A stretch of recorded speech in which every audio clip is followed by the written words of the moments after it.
Luzon, Visayas, Mindanao at buong mundo. Ngayon ay unang Lunes ng buwan, September 2, 2024. Ako si Barbie Mulak at ito ang Balita A to Z.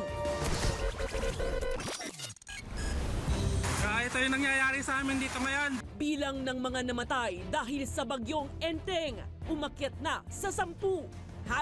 #walang pasok. Klase sa Metro Manila at Calabarzon. Sinuspindi na ng Malacanang bukas September 3. Naglag na. Ilang sasakyan sa Antipolo City inanod ng baha. Barko sa Navotas. Bakit naglagablab sa dagat sa gitna ng masungit na panahon? Girlfriend ni Carlos Yulo na si Chloe San Jose nagpasiklab sa ASAP. Mag-aartista na nga ba? At sa balitang showbiz, ikalawang yugto ng top rating teleserye Pamilya Sagrado ni Piolo Pascual nagumpisa na.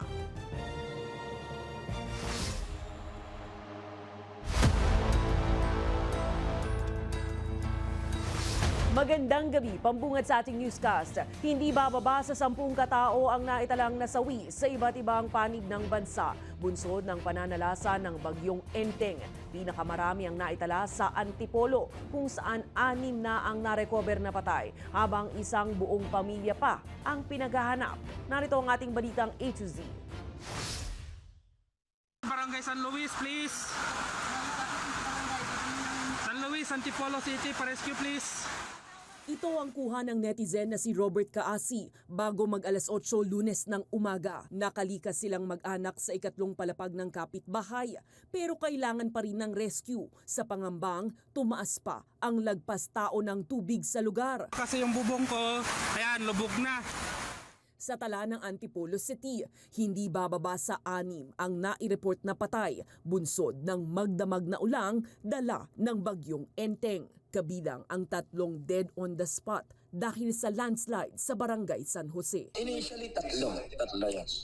Isang buntis, 2 bata. 3 rin ang nai-report na patay sa Barangay San Luis, habang isang buong pamilya ang pinaghahanap pa. Actually, ang aming ano talaga isang family yon, 5. Pero isa pa lang sa family, isa pa lang po yung nakita, yung baby pa lang. Ang hinahanap namin na missing, doon sa report, 4 pa. Sa Naga City naman, isang baby ang nai-report na patay sa pagkalunod at isang lalaki ang nasawi matapos makuryente. 2 naman ang namatay sa Cebu City. Meron pong reported po na 2 pong casualty and 10 injured po.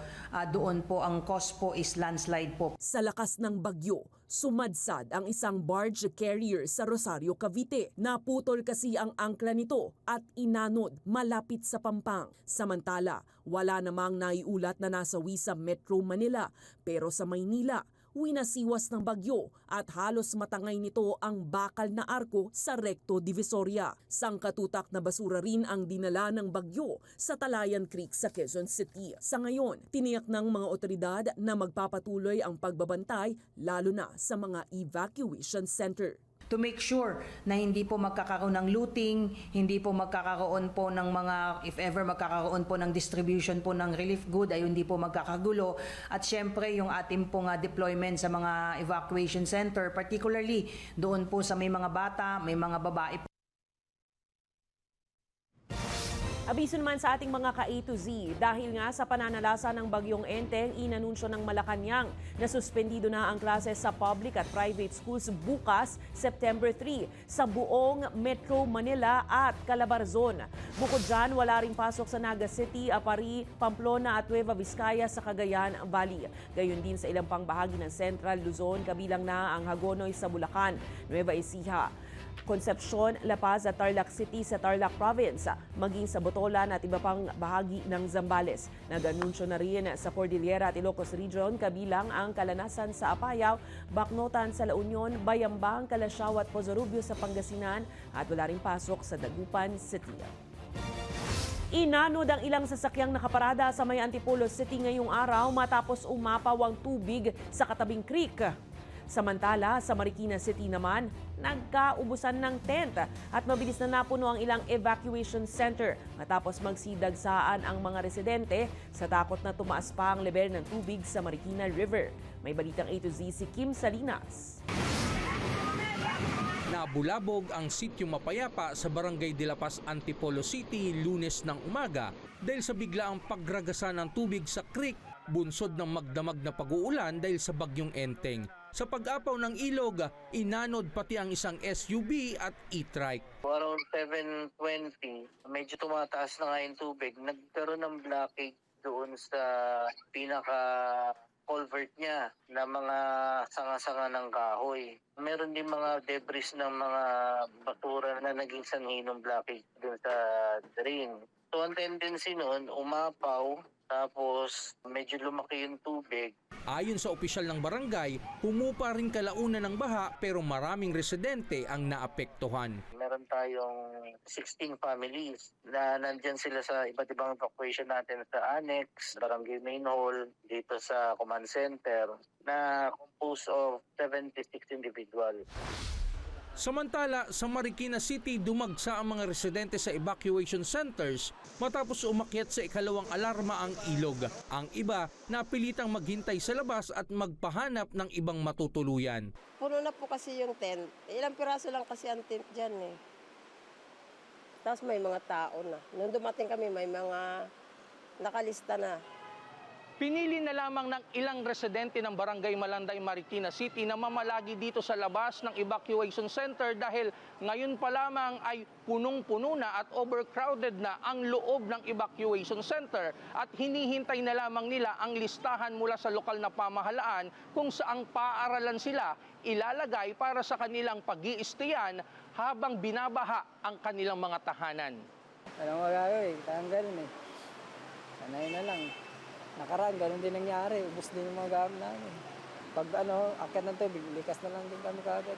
Kaya wala kaming napupundar na gamit, laging sira. Kagaya nung yung misis ko kasi nananahi eh. Nung nakaraan dalawang motor yung napalitan namin, dagdag gastos. Kailangan mangutang para may pambili uli ng makina.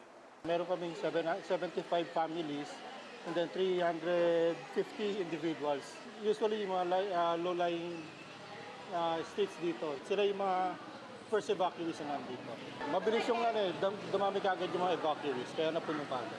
Pagtitiyak naman ng lungsod ng Marikina, tinutugunan nila ang pangangailangan ng kanilang mga residente katulad ng pagkain at maging ng gamot kung kinakailangan.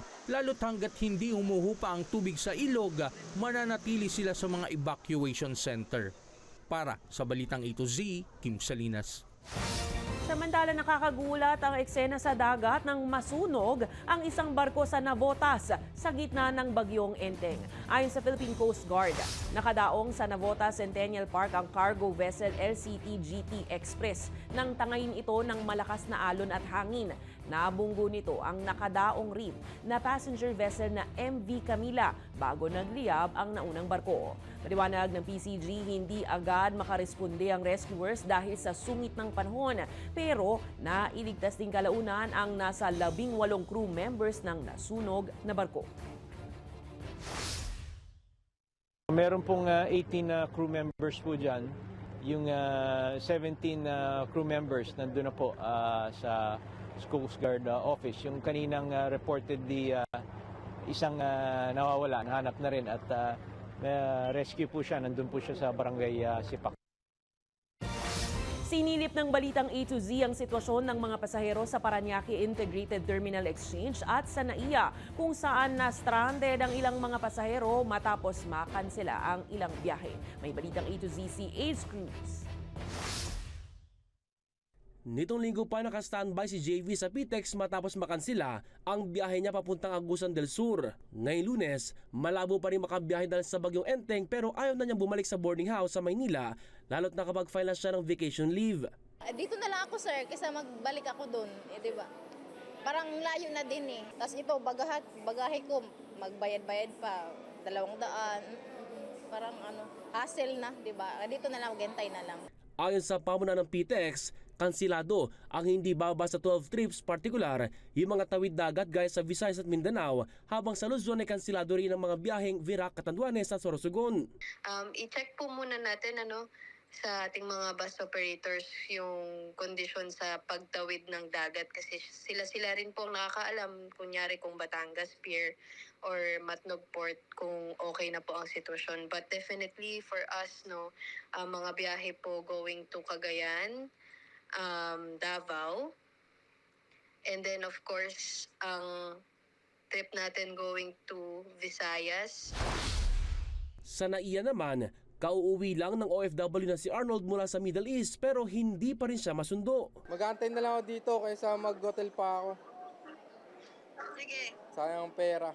Ayon sa Manila International Airport Authority o MIA, kansilado ang 29 domestic flights kabilang ang papuntang Daraga, Calbayog City, Masbate, Zamboanga, Katiklan at iba pa. Bagamat walang kansiladong international flights, minabuti ng biyaherong si Arlene na agahan ang dating sa airport para sa flight patungong Taiwan. Daanan po kasi, yun po yung namin. Iniisip po namin. Baka po ma-delay kami. Kaya mas mabuting maaga po nandito na. Sa Pantala naman, stranded ang abot sa halos 2,000 na pasahero sa iba't ibang ports mula NCR South, Bicol, Masbate at iba pa na agad namang hinatiran ng hot meals ng pamunuan ng Philippine Ports Authority. Para sa Balitang A to Z, Ace Cruz. Mga ka-A to Z, patuloy na kumikilos pahilagang kanluran papuntang Isabela ang bagyong Enteng. Basay sa monitoring ng Pag-asa, taglay nito ang lakas ng hangin na 85 kilometers per hour malapit sa sentro at bugson ng hangin na nasa 140 kilometers per hour. Nananatiling nakataas sa signal number 2 ang northern portion ng Abra, eastern portion ng Mountain Province, silangang bahagi ng Ifugao, Cagayan, Isabela at hilagang bahagi ng Quirino maging ng Aurora. Habang signal number 1 naman sa Car, Central Luzon at iba pang bahagi ng Luzon. Inaasahan namang lalabas ng Philippine Area of Responsibility ang bagyo sa Miyerkules ng gabi o Huwebes ng umaga. Trending ang performance ng girlfriend ni two-time Olympic gold medalist Carlos Yulo na si Chloe San Jose matapos ang kanyang guesting sa ASAP stage nitong linggo. Camila Cabello number lang naman ang kanyang pinerform ang song na Havana. Ito ang second time na nag-guest si Chloe sa ASAP matapos ang kanyang 2019 cover performance ng Dahan ni Jairet Lim. Unang nakilala si Chloe sa social media noong 2017 dahil sa kanyang mga music covers sa YouTube. Proud boyfriend naman ang golden boy nating si Carlos Yulo na nag-post pa ng sweet reply sa social media post ni Chloe. Ayon kay Carlo, I'm so proud of you. Susunod, Education Chief Sunny Angara ibinunyag mga libro at laptop para sa mga teacher na tagpuang nakatenga lang sa warehouse. At Pinoy para swimmer Ernie Gawilan usad sa Paralympic Finals, nangangamoy ginto. Medalya na kaya para sa Pinas. Abangan ang kumpletong ulat sa pagbabalik ng Balitang A to Z.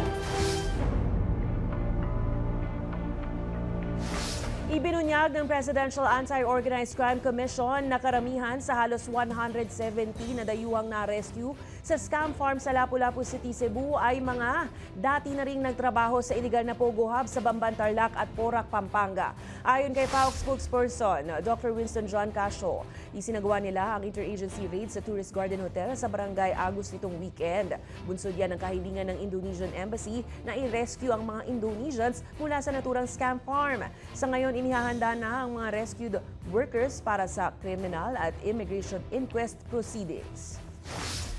Pero matagal na ho itong minamanmanan. Mga 2 buwan na po itong minamanmanan na makasama natin na sa intelligence community po. Pag umayos po yung panahon, ililipat po natin sila through a military transport plane, C-130, nagre-request tayo sa Philippine Air Force. Most likely, kung gumanda na po ang panahon, may lilipad natin for tomorrow dyan sa Manila.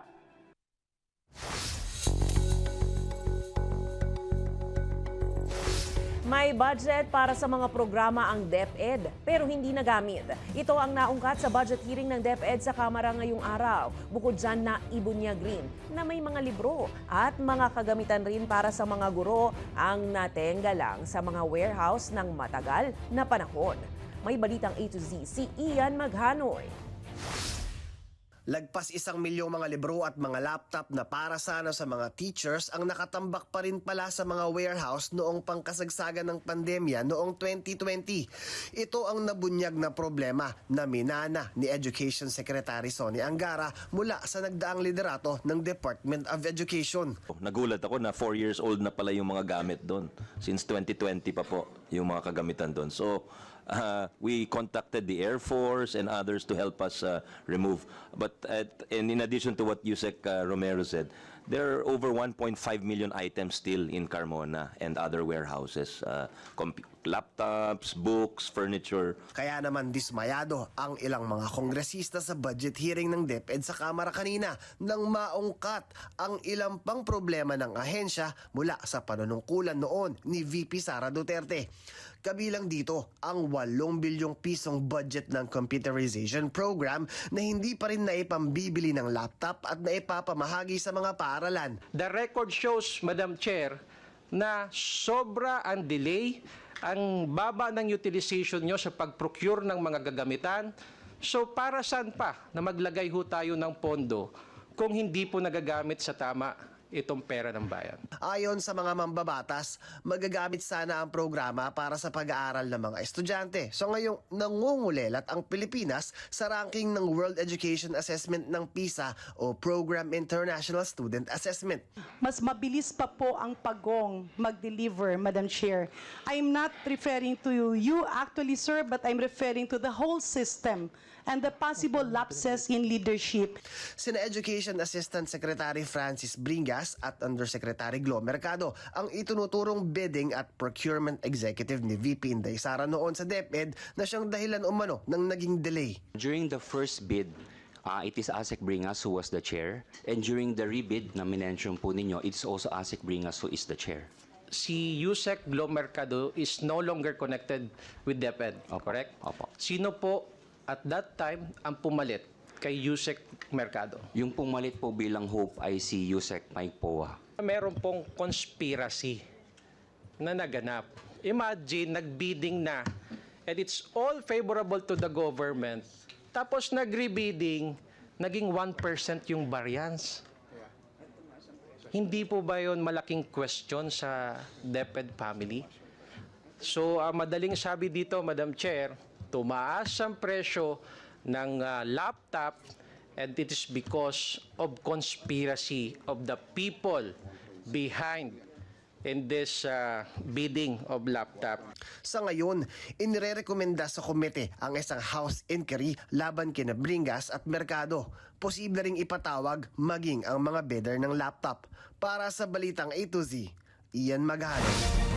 Nirerespeto ng Philippine National Police ang naging pahayag ni Vice President Sara Duterte ng pagsuporta sa Kingdom of Jesus Christ at sa pagbatikos ng bise sa police operations sa KOJC compound. Ayon sa PNP, karapatan naman ni Duterte na maglabas ng kanyang saloobin. Gayunpaman ay dapat raw tandaan na maraming mga biktima ang humihingi ng hustisya laban sa pang-aabuso umano ng KOJC Pastor Apollo Kibuloy. Personal na bumisita at nakiisa si VP Sara sa anibersaryo ng KOJC sa Davao City nitong weekend habang nagpapatuloy ang police operation sa compound upang hanapin at arestuhin sina Kibuloy dahil sa mga reklamong sex abuse at human trafficking.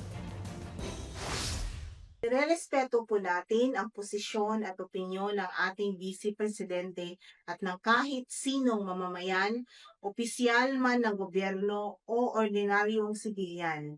Nais lang po naming iparating sa lahat na ang PNP po ay naatasan lamang ng korte na mag-serve ng warrants of arrest.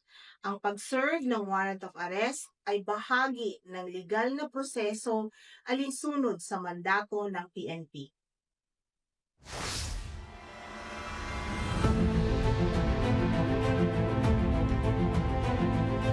Posibleng mag-deploy ang Philippine Coast Guard ng isa pang barko sa Escoda Shoal. Ito'y matapos mapinsala ang nag-iisang barko ng PCG doon, ang BRP Teresa Magbanwa, matapos banggain ng ilang beses ng Chinese Coast Guard nitong weekend. Idineploy ang BRP Teresa Magbanwa para tugunan ang reports ng malawakang coral damage at umano'y tangkang reclamation activities ng China doon.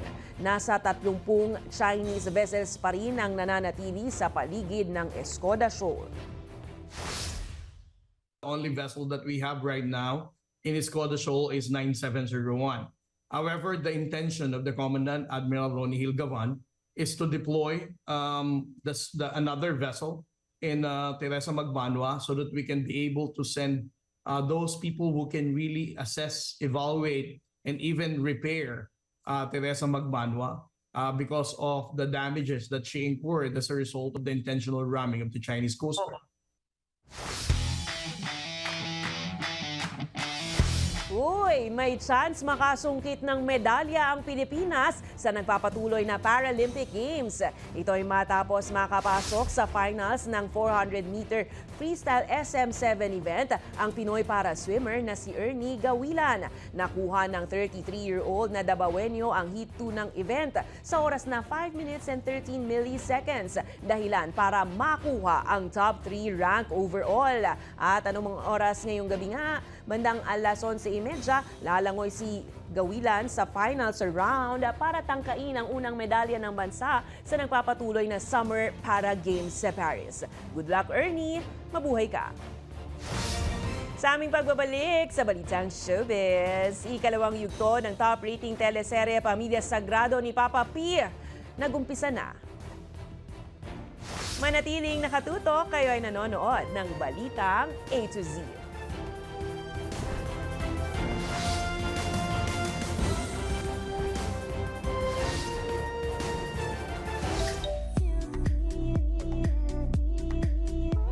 Nagsimula na ang ikalawang yugto ng top rating teleserye na Pamilya Sagrado at ayon mismo kay Piolo Pascual ay mas explosive pa ang paparating na eksena. Makichika sa Balitang A to Z Showbiz ni Lane Garcia. Happy and excited ang tatlong main cast member ng Pamilya Sagrado na sina Piolo Pascual, Kyle Echari at Gray Fernandez sa pagtanggap ng viewers sa kanilang top rating serye. I guess my bottom line is it's not about the ratings, but it's about giving it your all, giving it your best. And whatever output naibigay mo, yun. So to be rewarded in a way na yun, may viewers ka tapos sinusubaybayan, okay na. Ayon pa kay Piolo, enjoy na enjoy siya sa taping dahil hindi lang pang on-cam ang samahan ng cast. Pag naka-on na yung camera, it's different eh. Yung was I with yesterday, sabi ko, nakakatuwa yung ginagawa natin. Kasi si Gray nando sa putikan, gumagapang, tapos ito umiiyak. And then pagka-cut, nagtatawa na, hindi mo pa nakakabaliw pero it's exciting, it's fun to do. Puring-puri rin ni Papa P ang nag-iisang primetime king Coco Martin sa pagdidirect ng kanilang action scenes. Nakakatawa si Cox kasi hindi siya mayabang sa set, napaka-collaborative niya. And he knows what he's doing. He's not there as Coco Martin the actor but as a director. Itinuturing namang next in line bilang mga drama prince sina Kyle Echari at Gray Fernandez. I'm so honored to be called one of the next in line. Napakarami pong mga napakagaling na artista sa ABS-CBN. This is an opportunity na hindi po lahat nabibigyan. At I'm so fortunate and so thankful and grateful na nabigay po sa akin itong character. And Ayon sa cast, mas kaabang-abang at kapanapanabik ang mga eksena sa ikalawang yugto ng Pamilya Sagrado na may bagong oras weeknights 9:30 p.m. dito sa A to Z. Bukod sa Pamilya Sagrado, marami pang exciting project si Piolo. Isa riyan ay pasok sa MMFF na The Kingdom kasama si Bossing Vic Soto. Wish din ni Papa P na matuloy ang pinaplanong project kasama si Vice Ganda. Para sa balitang A to Z Showbiz, Lane Garcia. Kung kayo ay may kwentong kakaiba, mga kwento ng pag-ibig o storya ng inspirasyon at pag-asa, maaari nyo itong ibahagi, sumali sa ating Facebook group na Balitang A to Z. Panoorin ang replay ng ating programa at sundan ng ating social media pages, hanapin ang Balitang A to Z. Ang ating pabaong quote of the night ngayong Lunes ay mula sa Amerikanong manunulat na si Mark Twain. Ayon sa kanya, ang kalamidad na dumarating ay hindi kailanman ang ating pinaghandaan. At yan ang mga balita at impormasyon, mga kwentong may dalang inspirasyon na tinutukan ng Balitang A to Z. Ako si Barbie Mulak, maging maalam, makialam. Magandang gabi sa'yo, Pilipinas!